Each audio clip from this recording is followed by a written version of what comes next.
नमस्कार बच्चों, आज हमको क्लास 11th विषय हिंदी काव्य खंड का जो आपका 10वां चैप्टर है, आओ मिलकर बचाएं, इसको हमें सुनना है और समझना है। इस पाठ को यानी कि इस चैप्टर की जो कवयित्री हैं वो है निर्मला पुतुल। थोड़ा सा इनका जीवन परिचय हम जान लें, समझ लें। जो निर्मला पुतुल हैं, उनका जन्म एक आदिवासी परिवार में हुआ था 1972 ईस्वी में, ठीक है ना, झारखंड में।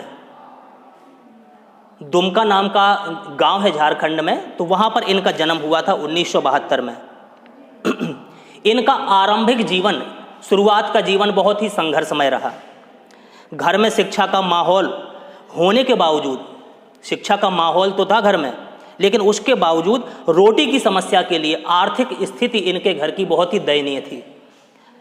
तो रोटी की समस्या से जूझने के कारण नियमित अध्ययन इनका बाधित हो गया, ढंग से इनकी पढ़ाई लिखाई नहीं हो पाई। नर्स बनने पर आर्थिक कष्टों से मुक्ति मिल जाएगी, सोचा था कि मैं नर्स बन जाऊंगी पढ़ लिख करके। तो आज जो आर्थिक स्थिति हमारे ऊपर आई हुई है, पैसे का अभाव है हमारे जीवन में, तो इससे हमें मुक्ति मिल जाएगी। यह विचार करके इन्होंने नर्सिंग में डिप्लोमा भी प्राप्त किया निर्मला पुतुल ने, और काफ़ी समय बाद इग्नू से स्नातक की डिग्री प्राप्त की। संथाली समाज, संथाली एक क्षेत्र का नाम है जहाँ पर लोग बाग रहते हैं, यानी कि आदिवासी लोग, जंगलों में गुजारा करने वाले लोग। संथाली समाज और उनके राग बोध से गहरा जुड़ाव पहले से ही इनका था। नर्सिंग की शिक्षा के समय बाहर की दुनिया से भी इनका परिचय हुआ।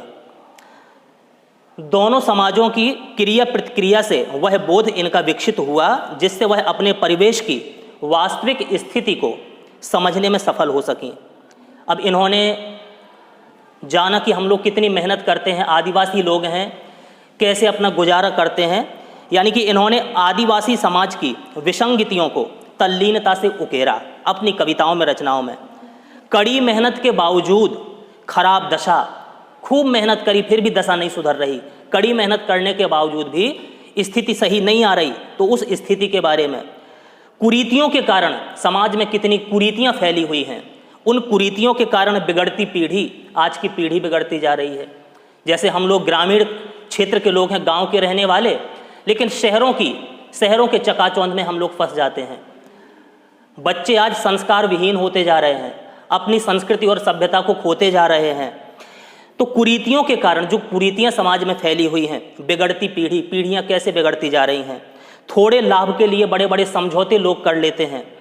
पुरुष का वर्चस्व समाज में होना, स्त्रियों को दबा करके रखना, ये एक कुरीति। क्योंकि कोई कहता भी है कि नारी निंदा मत करो, नारी नर की खान, और नारी से नर होते हैं ध्रुव प्रहलाद समान। इसलिए हमें नारी की निंदा नहीं करनी चाहिए, नारियों का सम्मान करना चाहिए। लेकिन समाज में क्या था? पुरुष का वर्चस्व। स्वार्थ के लिए पर्यावरण की हानि, यह भी इंसान कर रहा था। ये सब देखती थी निर्मला। अपने स्वार्थ के लिए, अपने थोड़े से लाभ के लिए, झूठे लाभ के लिए अपने पर्यावरण को तहस नहस कर देना, वृक्षों को काटना, पर्वतों को काटना, नदियों को गंदा करना। शिक्षित समाज का दिक्कुओं और व्यवसायियों के हाथों की कठपुतली बन जाना, आदि वे स्थितियां हैं जो पुतुल की कविताओं के केंद्र में हैं। तो इन सब समस्याओं को उन्होंने देखा, और जो भी इन्होंने कविताएं लिखी, इन सब के सुधार के लिए लिखी। ठीक है ना। जानते हैं आदिवासी लोगों का जीवन कैसे होता था, ये भी आदिवासी युवती ही थी निर्मला।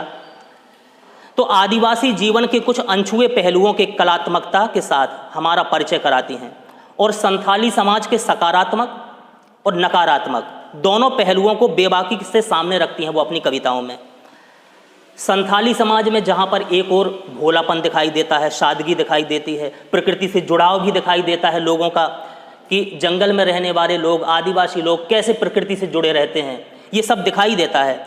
कठोर परिश्रम करने की क्षमता उनके अंदर है, ये सब सकारात्मक पहलू दिखाई देते हैं। वहीं पर क्या करते हैं लोग? दूसरी ओर उस समाज में अशिक्षा, अच्छी तरह से शिक्षित नहीं हो पा रहे हैं लोग बाग, ठीक है ना, कुरीतियां फैली हुई हैं, उनसे लोग बाग बिगड़ रहे हैं। शराब की ओर बढ़ता झुकाव, ये सब कुरीतियां भी फैली हुई थी, ठीक है ना। तो इन सब कुरीतियों को देख करके अपने परिवेश को सुधारने के लिए निर्मला पुतुल ने ये जो कविता लिखी है, आओ मिलकर बचाएं, जो ये टाइटल लिया गया है, ये किस लिए लिया गया? जो ये आओ मिलकर बचाएं कविता है, ये प्रकृति प्रेम, प्रकृति से उनको कितना प्रेम था, और संस्कृति प्रेम की कविता है। प्रकृति का प्रेम यहाँ पर उकेरा है, और अपनी संस्कृति, जो हमारी भारतीय संस्कृति है, आज लोग पाश्चात्य संस्कृति का अंधानुकरण करते चले जा रहे हैं, अंधा अनुकरण करते हैं विदेशों का, पाश्चात्य संस्कृति को अपनाते हैं। तो हमें अपनी प्रकृति से प्रेम करना है, अपनी संस्कृति से प्रेम करना है, ऐसा कुछ भाव ये कविता बताती है। कवियत्री झारखंड है ना, झारखंड के संथाली रंग कि संथाल की मिट्टी कैसी है, वहाँ लोग कैसे अपना जीवन का गुजारा करते हैं, जीवन शैली को, वहाँ की जीवन शैली को बचाना चाहती है, वो बचाना चाहती है। ऐसा नहीं कि शहरों को देख करके हम बस शहरों की तरफ भागें और यहाँ की मिट्टी को तहस नहस कर दें, यहाँ की नदियाँ को प्रदूषित कर दें, पहाड़ों को काट दें। अरे हमें अपनी संस्कृति को बचाना है। वह अपनी बस्तियों को, इनकी सोच क्या है निर्मला की, वह अपनी बस्तियों को शहरी अपसंस्कृति से बचाकर, कि शहर की दूषित हवा हमारे इस गांव में, इस संथाल में ना लग जाए, ठीक है ना, उससे हमें बचाना है। झारखंड की माटी के रंग में रंगना चाहती है कि पूरी तरीक़ा से जितने झारखंड के रहने वाले हैं, इसी की मिट्टी में हम पले बढ़े हैं, इसलिए सबके प्रति, सबके मन में इस मिट्टी के प्रति प्रेम भरना चाहती है। वह चाहती है कि उसके जीवन में गर्माहट हो, वहाँ के रहने वाले लोगों में गर्माहट हो, जोश हो, ताजगी हो, हरियाली हो, हरितिमा संवर्धन के बारे में वो सोचें, ठीक है ना, भोलापन भी हो लोगों के मन में और अक्कड़पन भी हो, जुझारूपन, किसी काम को कर गुजरने की क्षमता उनके अंदर हो जाए। वे पहले की तरह, जैसे आदिवासी लोग, जंगल में रहने वाले लोग धनुष बाण लिए चलते थे, आज भी बोल रहे हैं, कुल्हाड़ी को धारण करें, ये उनकी इच्छा है कि पुरानी परिपाटी को, पुरानी परंपराओं को, पुरानी संस्कृति को हम भूल ना जाएं। उन्हें वही जंगल की ताज़ी हवा चाहिए, नदियों की पवित्रता, नदियां हमारी पुनीत हैं, जो पवित्र हैं, वो उनकी पवित्रता बनी रहे। पहाड़ी गीतों की धुन सुनाई दें, मिट्टी की सुगंध, खुशबू उसकी बिखर जाए, नाचने गाने के लिए हमें गीता और आंगन मिलता रहे, रोने के लिए हमें एकांत भी मिले, और बच्चों के लिए मैदान, पशुओं के लिए हरी भरी घास, बूढ़ों के लिए पहाड़ों की शांति मिले, जहाँ पर पहले हमारे ऋषि मुनि जाकर के तपस्या करते थे, वो शांत वातावरण भी चाहिए। वह अब भी पहले की तरह विश्वास, आशा और सपनों के संसार में जीना चाहती है कि पुरानी संस्कृति और सभ्यता से हम अलग ना हो जाएं, वही सब चीज़ें हमारी बनी रहें, है कि नहीं, बिगड़ने ना पाए। तो ऐसा कुछ संदेश अपनी इस कविता में निर्मला पुतुल कहती हैं। अब आपको ध्यान से सुनना है, सुनिए क्या कहती हैं निर्मला जी। लिखती हैं, अपनी बस्तियों को नंगी होने से, शहर की आबो हवा से बचाएं उसे। अपनी बस्तियों को, जो हमारी बस्ती है, जो हमारा शहर है, जो हमारा गांव है, उसको हमें क्या करना है, बचाना है। अब यहाँ पर नंगी होने से इसके दो अर्थ निकलते हैं। एक तो बिल्कुल पेड़ों को काट रहे, पेड़ों को लोग बाग काटते जा रहे हैं, भूमि अनउपजाऊ होती जा रही है, और लोग बाग शहरों का अंधानुकरण करके शरीर को ढकने की बजाय, वस्त्रों से जैसे शरीर को ढकते हैं, शरीर को खोल करके ऐसे ऐसे कपड़े चलते हैं आज। तो यही निर्मला पुतुल जी कहते हैं कि अपनी बस्तियों को नंगी होने से, शहर की आबो हवा से बचाएं उसे। यानी कि कवियत्री कहते हैं कि हे मित्रों, हमारी बस्तियां शहरी वातावरण की उच्छृंखलता से, उसके प्रभाव में आती जा रही हैं आज। इस कारण हमारे क्षेत्र में पाई जाने वाली मर्यादाएं भी टूटती जा रही हैं, ठीक है कि नहीं। हमारे इलाके के लोग, जो हमारे इलाके के लोग हैं, पहले अपनी संस्कृति और सभ्यता के अनुसार ही जीते थे, लेकिन आज हमारे इलाके के लोग भी अपनी शर्म और हया छोड़ करके नंगे होते जा रहे हैं। उनके तन, उनका जो शरीर है, कपड़े भी तन ढकने की बजाय तन को दिखाने की होड़ में लगे हैं। कितना शरीर हमारा बाहर प्रदर्शित होगा, इसकी होड़ में इंसान लगा हुआ है आज। तो यही कहते हैं कि अपनी बस्तियों को नंगी होने से, शहर की आबो हवा से बचाएं उसे, ठीक है ना। और दूसरा अर्थ क्या हो सकता है, जमीन को नंगा होने से, यानी कि यहाँ के वृक्षों को काट काट कर धरती को वृक्ष विहीन किया जा रहा है, ठीक है ना, धरती को वृक्ष विहीन किया जा रहा है। तो ऐसा कहती हैं ये कि अपनी बस्तियों को नंगी होने से, शहर की आबो हवा से बचाएं उसे। आगे, बचाएं डूबने से पूरी की पूरी बस्ती को हड़िया में। अब हड़िया शब्द क्या है? ये हड्डियों का भंडार, हड़िया यहाँ पर कहा गया है हड्डियों के भंडार को। तो बचाएं डूबने से पूरी की पूरी बस्ती। आज पूरी की पूरी बस्ती सिर्फ शहर का अंधानुकरण करती जा रही है। तो हमें क्या करना है? इस तरह तो एक दिन अगर शहर की हवा लगती रही तो इस तरह एक दिन पूरी की पूरी बस्ती हड्डियों का ढेर बन जाएगी। अर्थात शहरी संस्कृति के प्रभाव में, शहरी संस्कृति के प्रभाव में यहाँ के निवासी रक्त मांस हीन होकर के, रक्त और मांस से हीन होकर के दुर्बल हो जाएंगे, हड्डियों का ढांचा बन जाएंगे, बिल्कुल स्केलेटन दिखाई देंगे। इसलिए हमारा वातावरण प्रदूषित हो जाएगा। तो हमें इस सब से, शहर की हवा लगने से अपने क्षेत्र को, अपने ग्राम को, अपने जंगलों को, अपने परिवेश को, अपने वातावरण को बचाना है। तो यही उनके कहने का आशय है, बचाएं डूबने से पूरी की पूरी बस्ती को हड़िया से। यानी कि हम लोग बस शहर की हवा हमें ना लगने पाए, शहर के लोगों के अनुसार हमने कार्य किया तो हम हड्डियों का ढांचा बन के रह जाएंगे। ठीक है ना? और क्या बचाना है? आगे कह रही हैं लेखिका, अपने चेहरे पर संथाल परगना की माटी का रंग, भाषा में झारखंडीपन।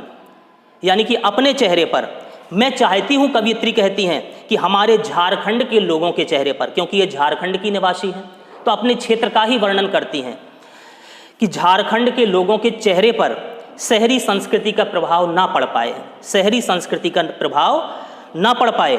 अपने चेहरे पर संथाल परगना की माटी का रंग ये दिखाई देना चाहिए, भाषा में झारखंडीपन।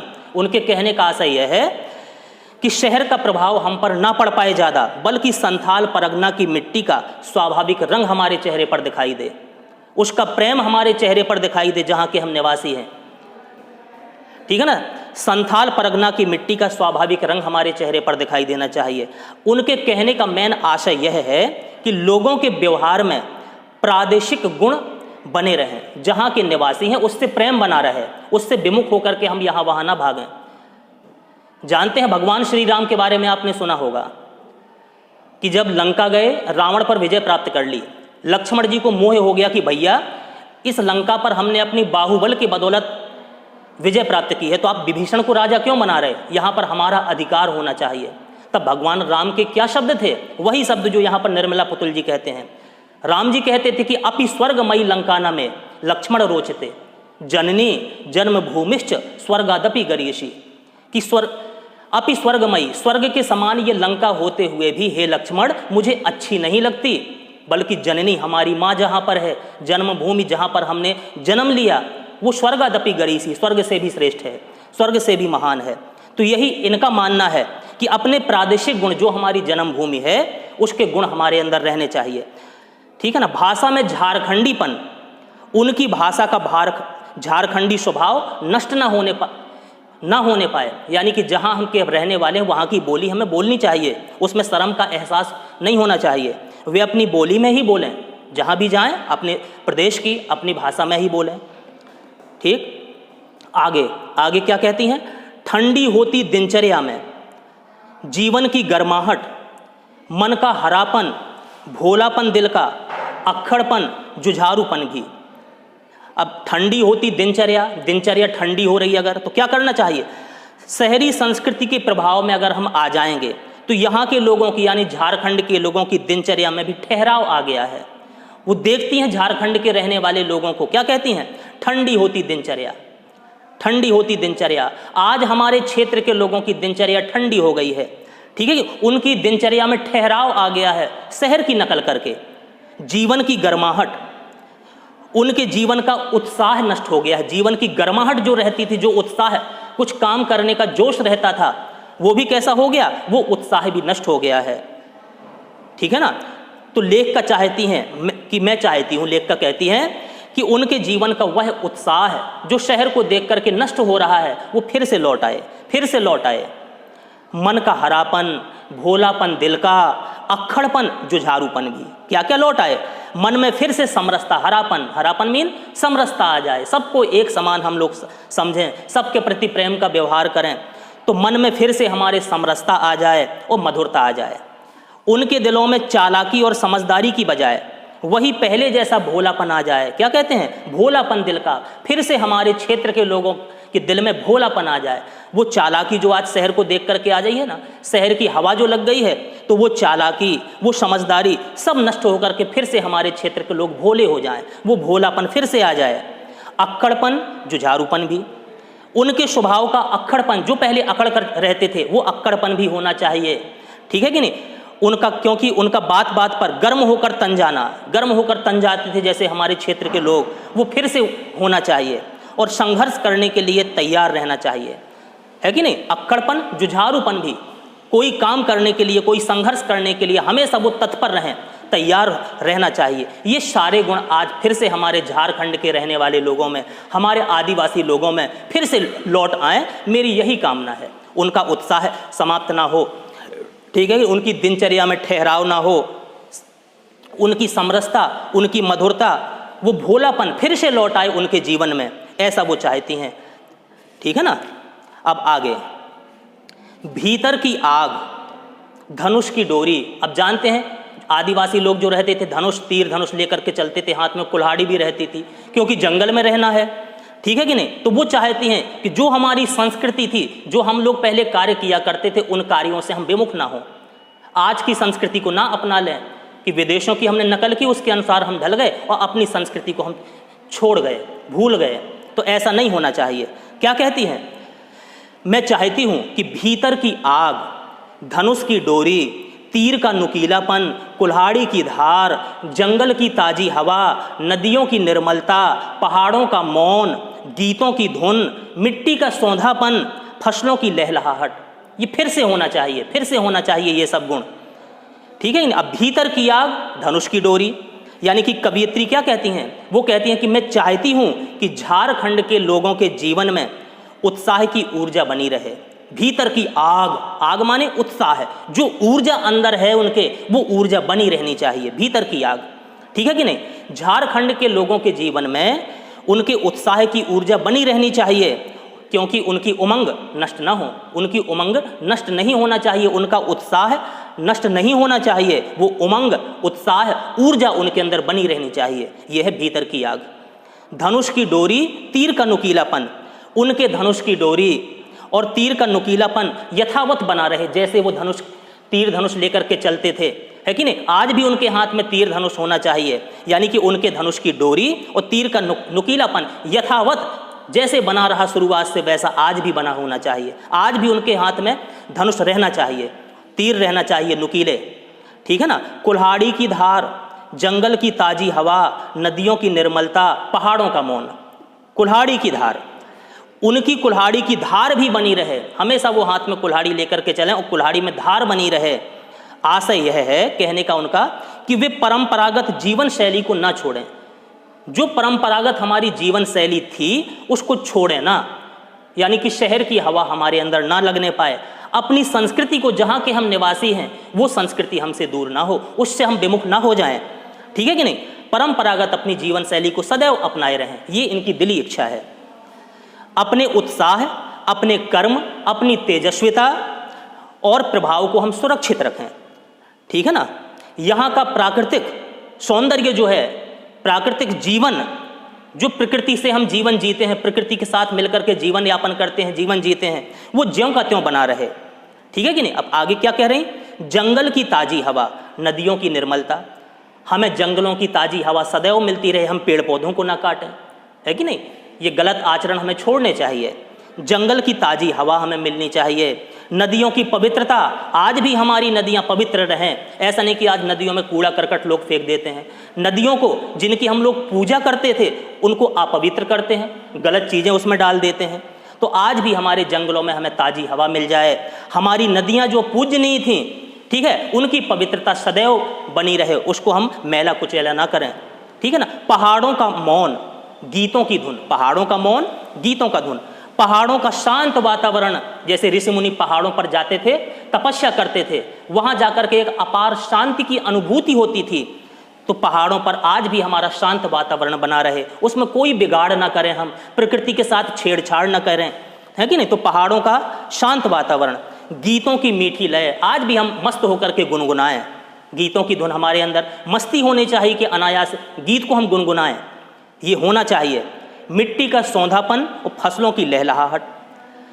मिट्टी की स्वाभाविक सुगंध मिट्टी के अंदर होनी चाहिए, उसमें इस तरीके के केमिकल्स ना मिलाएं, रसायन पदार्थ ना मिलाएं कि वो दूषित हो जाए, ठीक है कि नहीं। तो मिट्टी जब पानी बरसता था अलग मिट्टी की खुशबू आती थी मिट्टी की, तो मिट्टी में जो सौंधापन था, वो सुगंध थी, वो उसमें स्थिर रहनी चाहिए, उसको हमें बिगाड़ना नहीं है।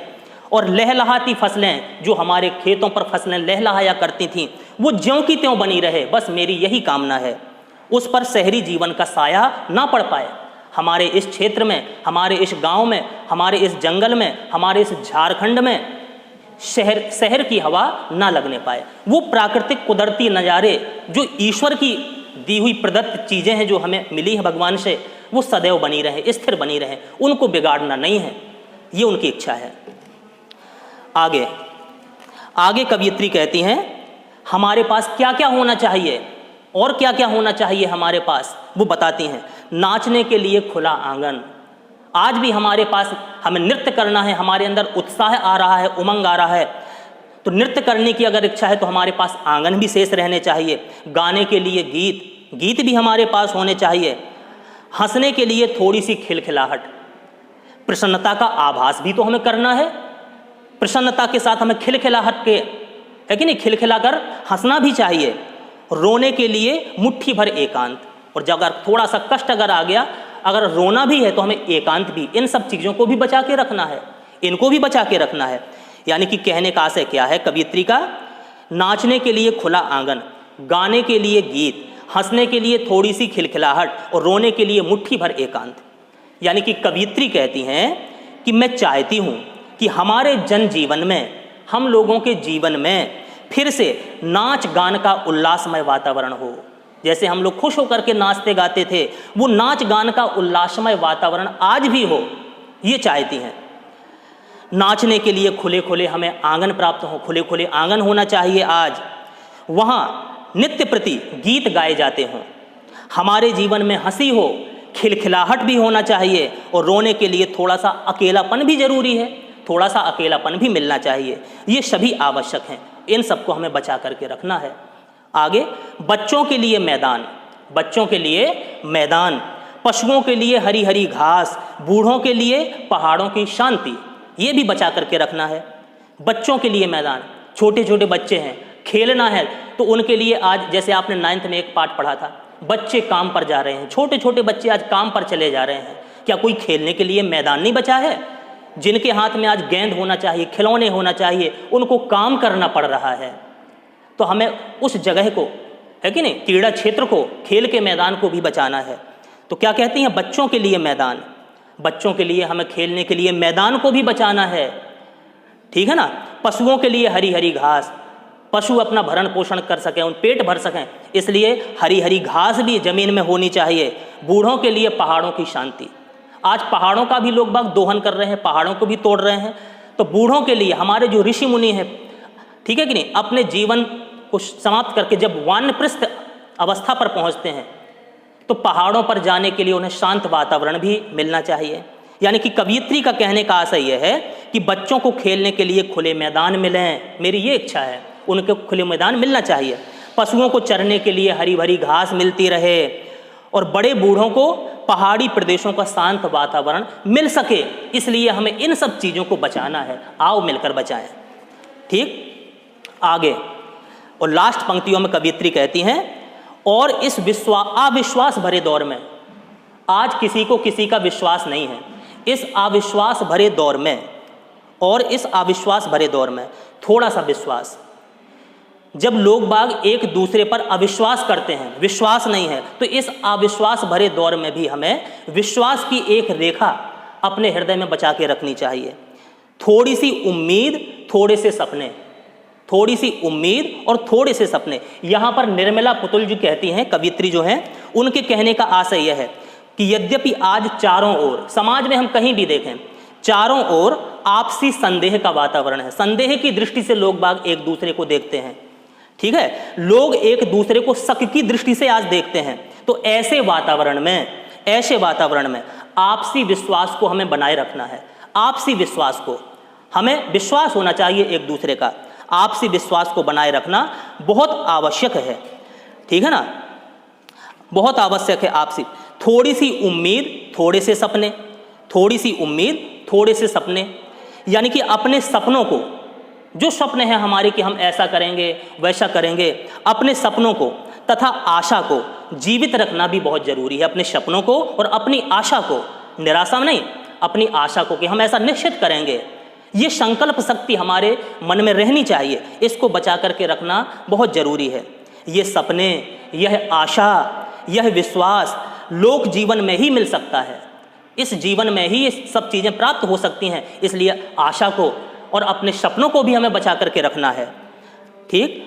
और आखिरी पंक्तियों में लेखिका क्या कहती हैं? आओ मिलकर बचाएं।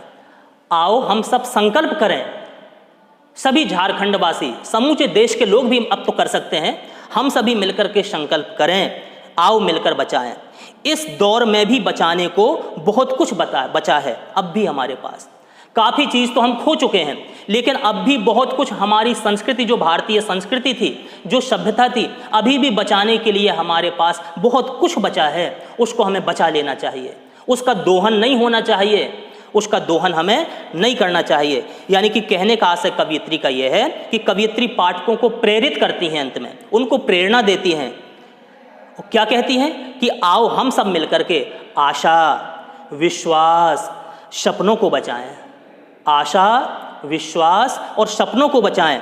निराशा और अविश्वास के इस युग में भी ये भावनाएं पूरी तरह अभी मरी नहीं हैं, पूरी तरह अभी मरी नहीं हैं। इसलिए जो भी चीज़ बची हुई है अभी, ठीक है, उनको हमें बचा लेना है। वो नष्ट ना होनी चाहिए, हमें इन्हें बचा करके रखना चाहिए। अभी समय है, समय रहते हमें इनको बचा लेना चाहिए। ठीक है ना। तो ये अपनी प्रकृति के साथ जो आज इंसान छेड़छाड़ करते हैं, अपनी प्रकृति को सुरक्षित रखना है, क्योंकि प्रकृति न रहेगी तो हम इंसान कैसे रहेंगे। ठीक है ना। तो जो कुछ आज भी शेष है बचाने के लिए, बहुत कुछ अभी है, उसको हमें संकल्प करके उनको बचाने के लिए आगे बढ़ना चाहिए। तो ये पाठ अभी निर्मला पुतुल ने लिखा था, आओ मिलकर बचाएं। ठीक है ना। प्रकृति प्रेम से संबंधित ये पाठ था। अगर अब कोई आपसे पूछ दे कि माटी का रंग प्रयोग करते हुए किस बात की ओर संकेत किया है लेखिका ने, तो आप लोग बता सकते हैं। कवयित्री माटी का रंग के माध्यम से झारखंड के, खास तौर से झारखंड के बारे में, क्योंकि वहीं की निवासिनी थी, तो झारखंड के लोक जीवन की स्वाभाविक विशेषताओं को उजागर करना चाहती हैं। वो वहाँ की स्वाभाविक झारखंडी भाषा, वहाँ का जुझारूपन, अक्खड़ता, नाच गान, हंसी, रुदन यानी कि रोना, स्वच्छ प्राकृतिक वातावरण, धनुष बाण, कुल्हाड़ी आदि माटी के रंग को व्यक्त करता है कि नहीं? उस माटी को दर्शाता है, उसके रंग को दर्शाता है। अच्छा, दिल के भोलापन के साथ साथ अक्खड़पन और जुझारूपन को भी बचाने की आवश्यकता पर क्यों बल दिया है लेखिका ने, तो आप लोग बता सकते हो। कवयित्री को अपने परिवेश की स्वाभाविक विशेषताओं से बहुत लगाव है, अपने प्राकृतिक परिवेश से बहुत लगाव है। वह भोलेपन के साथ साथ अक्खड़पन और जुझारूपन को भी आवश्यक मानती हैं। कारण यह है कि भोले आदमी ही जरा जरा सी बात पर अक्खड़ तन जाते हैं, अक्खड़ कर तन जाते हैं, और संघर्ष करने के लिए वो भोले लोग भी तैयार हो जाते हैं। तो हमें भोलापन भी बचाना है, अक्खड़पन भी बचाना है, और ये तीनों गुण साथ साथ चलते हैं फिर। ठीक है ना। संघर्ष, इन तीनों का उपयोग है। बुरी बात को न सहकर उसके प्रति रोष प्रकट करता है कि नहीं? बुरी बात हम नहीं सहन करना चाहिए, तो बुरी बात को न सह करके उसके प्रति रोष प्रकट करना हमारा स्वभाव होना चाहिए। और लड़ जाना एक गुण है, इसलिए कवयित्री को ये प्रिय हैं, ये सब चीज़ें प्रिय हैं। तो ऐसा कुछ प्राकृतिक परिवेश से संबंधित प्रकृति को बचाने का संदेश देते हुए कवयित्री ने ये पाठ लिखा है, आओ मिलकर बचाएं। है कि नहीं? इसकी व्याख्या को आपको बार बार सुनना है, समझना है। कहीं कोई दिक्कत आपको होती है, बराबर आपको पूछना है। इसलिए अब इस टॉपिक को यहीं समाप्त करते हैं। धन्यवाद।